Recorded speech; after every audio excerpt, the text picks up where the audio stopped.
اللہ الصمد کا پاورفل وظیفہ۔ جمعرات کے دن اللہ الصمد کی تسبیح پڑھتی ہوں اور پورے سال کے رزق کا انتظام ہو جاتا ہے۔ سامعین ذی وقار، السلام علیکم ورحمۃ اللہ وبرکاتہ۔ جمعرات کے دن تسبیح کے دانوں پر اسم اعظم تسبیح اور اللہ الصمد کا یہ وظیفہ پڑھ لیں۔ جو ساری عمر نہ مل سکا وہ انشاءاللہ اب ضرور ملے گا۔ رزق اور دولت آپ کو تلاش کرتی پھرے گی۔ یہ ایسا بادشاہ وظیفہ ہے جو آپ کی آنے والی نسلوں کو بھی مالا مال کر دے گا۔ جو بندہ یہ عمل کرے گا انشاءاللہ وہ مخلوق سے بے نیاز ہوگا اور کسی کا محتاج نہیں ہوگا۔ تو تمام بہن بھائی اس ویڈیو کو مکمل سماعت فرمائیں۔ پڑھنے والا فقیر بھی ہوا تو بادشاہ بنے گا اور اس کو اللہ کے حکم سے بے گماں جگہ سے بے انتہا ملے گا۔ زندگی کے حوالے سے کوئی پریشانی ہو، معاشی ہو یا معاشرتی ہو، بھوک اور افلاس ہو یا بیماری ہو، ناگہانی آفت کا سامنا ہو تو یہ وظیفہ لازمی کر لیں۔ چند دنوں میں قسمت بدل جائے گی۔ اللہ الصمد کی تسبیح کا ورد جو کوئی ہمیشہ اٹھتے بیٹھتے چلتے پھرتے اور لیٹے ہوئے اپنی زبان پر رکھے گا، اللہ پاک اس کو اس جہاں میں عزیز کر دے گا۔ اس تسبیح کے اندر تسخیر موجود ہے۔ اللہ پاک اس کو عزت، شان و شوکت، برکت، وسعت عنایت فرمائے گا۔ ان کلمات کے اندر بڑی تاثیر ہے، ان کے اندر بڑی طاقت ہے۔ ان کو پڑھنے والا جس کام میں ہاتھ ڈالے گا انشاءاللہ وہ کامیاب ہو جائے گا۔ تو کوئی مشکل اٹکی ہوئی ہو، کسی مقصد کو پانا ہو، کسی بڑی منزل کو پانا ہو، کسی مشکل کو پار کرنا ہو تو اللہ الصمد کی تسبیح پڑھنے والا ہمیشہ فتح یاب ہوگا۔ جمعرات کی نفلی عبادت اور اہمیت۔ جمعرات بڑی فضیلت کا دن ہے کیونکہ حضور صلی اللہ علیہ وآلہ وسلم کا ارشاد ہے کہ اللہ پاک کے نزدیک کوئی دن رات جمعرات اور جمعے کے برابر نہیں۔ جمعرات کے دن نفلی عبادت کی کثرت کریں، اللہ کا ذکر کریں اور گناہوں کی معافی مانگیں۔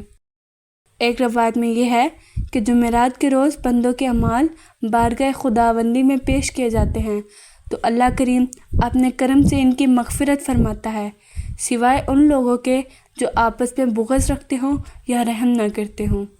اسی طرح جمعرات کے روز جنت کے دروازے کھولے جاتے ہیں اور ہر مومن بندے کی مغفرت کی جاتی ہے سوائے اس شخص کے جو کسی بھائی سے بغض اور عناد رکھتا ہو۔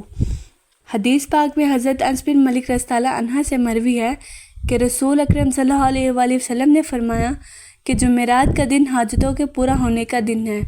جب آپ سے اس کی وجہ دریافت کی گئی تو آپ نے فرمایا کہ حضرت ابراہیم علیہ السلام بادشاہ مصر کے پاس جمعرات کے دن تشریف لے گئے تو اس نے آپ کی حاجت پوری کی اور آپ کو حضرت حاجرہ رضی اللہ عنہا عطا کی۔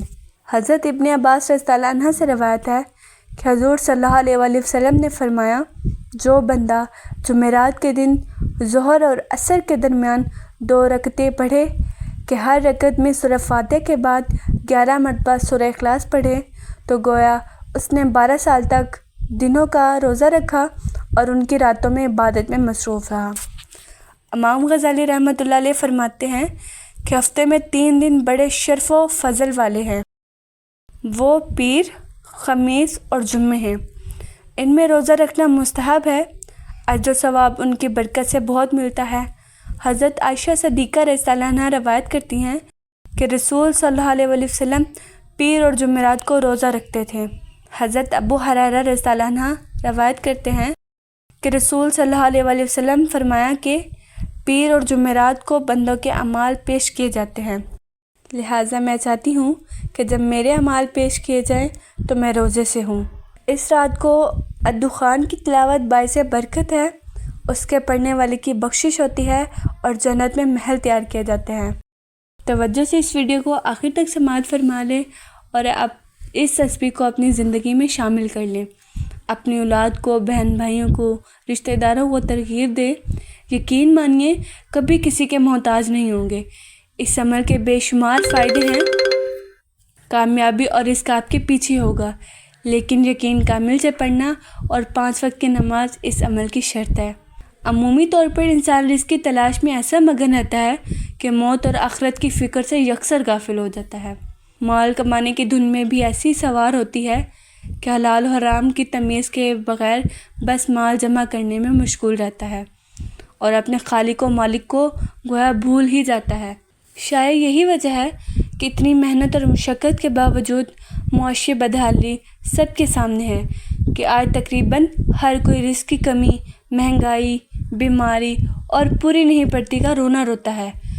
حضور صلی اللہ علیہ وسلم نے ارشاد فرمایا، جسے آخرت کی فکر ہے اللہ پاک اسی کا دل غنی کرتا ہے، اس کے بکھرے ہوئے کاموں کو جمع کرتا ہے اور دنیا اس کے پاس ذلیل ہو کر آتی ہے، اور جسے دنیا کی فکر ہو اللہ پاک محتاجی اس کی دونوں آنکھوں کے سامنے کر دیتا ہے، اس کے جمع شدہ کاموں کو منتشر کر دیتا ہے، حالانکہ دنیا سے مال بھی اسے اتنا ہی ملے گا جتنا اس کے لیے مقدر ہے۔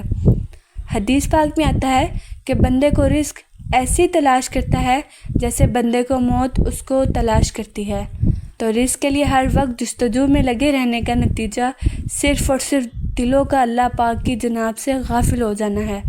لہٰذا ہمیں اللہ سے ڈرنا چاہیے اور رزق کی طلب میں میانہ روی اختیار کریں۔ سورہ کوثر کا خاص وظیفہ دولت کے لیے ہفتے کے کسی بھی دن۔ اللہ تعالیٰ نے قرآن پاک کو نہ صرف ہدایت بلکہ ہر مسئلے کا حل بھی بنایا ہے۔ قرآن کی ہر سورت، ہر آیت میں ایک خاص روحانی طاقت موجود ہے۔ انہی میں سے ایک چھوٹی مگر بہت بابرکت سورۃ کوثر ہے۔ یہ قرآن پاک کی سب سے مختصر سورت ہے، لیکن اس میں بے شمار برکتیں اور فائدے پوشیدہ ہیں۔ اگر کوئی شخص دل سے یقین اور خلوص کے ساتھ سورہ کوثر کا وظیفہ کرے تو اللہ تعالیٰ کی رحمت اس کے رزق میں کشادگی، دولت میں اضافہ، دل میں اطمینان اور زندگی میں آسانیاں آنا شروع ہو جاتی ہیں۔ یہ وظیفہ ہفتے کے کسی بھی دن کیا جا سکتا ہے، لیکن شرط یہ ہے کہ نیت صاف ہو، دل میں اللہ پر مکمل یقین ہو اور وظیفے میں باقاعدگی ہو۔ سورہ کوثر کا وظیفہ خاص طور پر ان لوگوں کے لیے بہت مفید ہے جو رزق کی کمی، تنگ دستی، مالی مشکلات یا کاروباری نقصان جیسے مسائل کا شکار ہوں۔ یہ وظیفہ کرنے سے نہ صرف رزق میں برکت ہوتی ہے بلکہ دولت کے دروازے کھلنے لگ جاتے ہیں۔ بہت سے علماء اور بزرگان دین نے اس وظیفے کو آزمایا ہے اور اس کے روحانی فوائد کو تسلیم کیا ہے۔ اس وظیفے کا طریقہ بہت آسان ہے۔ آپ کسی بھی دن بہتر ہے کہ جمعہ یا پیر کے دن سے ابتدا کریں۔ فجر کی نماز کے بعد باوضو ایک جگہ بیٹھ جائیں، 3 مرتبہ درود ابراہیمی پڑھیں، پھر 111 مرتبہ سورہ کوثر پڑھیں، آخر میں پھر 3 مرتبہ درود ابراہیمی پڑھیں۔ دعا مانگتے وقت اپنی حاجت یعنی دولت، رزق یا کاروباری ترقی کا مقصد واضح طور پر اللہ کے سامنے رکھیں۔ اگر یہ عمل 11 دن، 21 دن یا 40 دن تک پابندی سے کیا جائے تو انشاءاللہ بہت جلد اس کے اثرات ظاہر ہونا شروع ہو جائیں گے۔ اس وظیفے میں سب سے اہم بات یقین ہے۔ بعض لوگ چند عمل کرتے ہیں اور پھر مایوس ہو کر چھوڑ دیتے ہیں، لیکن یاد رکھیں اللہ تعالیٰ کو وہ بندے پسند ہیں جو صبر اور یقین کے ساتھ اس سے مانگتے ہیں۔ سورہ کوثر کا مطلب بھی یہی سکھاتا ہے کہ اللہ تعالیٰ نے اپنے نبی صلی اللہ علیہ وآلہ وسلم کو خیر کثیر عطا کی، یعنی بے شمار نعمتیں۔ جب اللہ نے اپنے محبوب کو بے حساب دولت اور نعمتیں دیں تو وہ اپنے ماننے والے کو کیوں محروم رکھے گا؟ بس نیت صاف ہونی چاہیے، دل سے اللہ تعالیٰ سے مانگنا چاہیے اور اپنے عمل پر قائم رہنا چاہیے۔ یہ وظیفہ نہ صرف مالی حالات کو بہتر کرتا ہے بلکہ انسان کے دل کو بھی سکون دیتا ہے۔ انسان مایوسی، بے چینی، ڈپریشن اور دل کی گھبراہٹ سے نجات پاتا ہے۔ جب بندہ روزانہ اللہ کا کلام پڑھتا ہے، اس سے دعا کرتا ہے تو اس کے دل میں اللہ کی محبت بڑھتی ہے اور دنیا کی پریشانیاں چھوٹی محسوس ہونے لگتی ہیں۔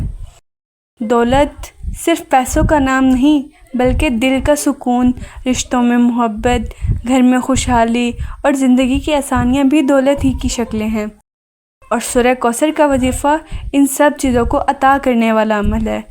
اس وظیفے کے ساتھ ساتھ بندے کو چاہیے کہ وہ حلال روزی کمائے، نماز کی پابندی کریں، صدقہ دیں اور دوسروں کے حقوق کا خیال رکھیں۔ جب ہم اپنی ذمہ داریوں کو پورا کرتے ہیں تو اللہ تعالیٰ اپنی رحمت سے ہماری مشکلات آسان کر دیتا ہے۔ ایک اور اہم بات یہ ہے کہ وظیفے کو خفیہ رکھیں۔ اس سے دوسروں کو بتانا ریاکاری کا ذریعہ بنانا فائدے کے بجائے نقصان کا سبب بن سکتا ہے۔ وظیفہ صرف اللہ اور بندے کا معاملہ ہوتا ہے، اس میں اخلاص، نرمی اور عاجزی ضروری ہے۔ اگر کوئی شخص نماز نہیں پڑھتا اور صرف وظیفے سے دولت چاہتا ہے تو اس سے یہ جان لینا چاہیے کہ دولت تبھی ملتی ہے جب بندہ اپنی عبادت میں سچا ہو۔ اس لیے نماز، توبہ اور صدقہ اور اللہ تعالیٰ سے محبت کے ساتھ وظیفہ کرنا اصل فائدہ دیتا ہے۔ اگر آپ چاہیے تو اس وظیفے کو سونے سے پہلے یا فجر کے بعد کسی بھی وقت کر سکتے ہیں، لیکن بہتر یہ ہے کہ ہر روز ایک ہی وقت مقرر کریں تاکہ باقاعدگی قائم رہے۔ ساتھ ہی دل میں یہ دعا بھی کریں، یا اللہ مجھے حلال دولت عطا فرما، میرے رزق میں برکت دے، میری تنگ دستی کو دور فرما اور مجھے دوسروں کا محتاج نہ بنا۔ جب انسان اللہ سے اخلاص کے ساتھ مانگتا ہے تو وہ کبھی خالی ہاتھ نہیں لوٹتا۔ بعض اوقات اللہ ہماری دعاؤں کو دیر سے قبول کرتا ہے تاکہ ہمیں صبر، یقین اور دعا کا سلیقہ آ جائے۔ وظیفہ کرنے والا شخص دراصل اللہ کا دروازہ کھٹکھٹا رہا ہوتا ہے، اور جو بار بار دروازہ کھٹکھٹاتا ہے اس کے لیے دروازہ ضرور کھلتا ہے۔ سورہ کوثر کا وظیفہ دولت، رزق، کاروبار اور مالی خوشحالی کے لیے ایک نہایت آسان، مختصر مگر طاقتور عمل ہے۔ یہ وظیفہ نہ صرف دنیاوی دولت عطا کرتا ہے بلکہ بندے کو روحانی طور پر بھی مضبوط کرتا ہے۔ اس عمل کو یقین، نیت کی صفائی اور عبادات کی پابندی کے ساتھ کیا جائے تو انشاءاللہ اللہ تعالیٰ اپنے خزانوں سے نوازتا ہے۔ اگر آپ اس عمل کو مستقل اپنا لیں تو آپ خود اپنی زندگی میں فرق محسوس کریں گے۔ بس یاد رکھیں، اخلاص، صبر، شکر اور یقین، یہی ہر وظیفے کی کامیابی کی کنجی ہے۔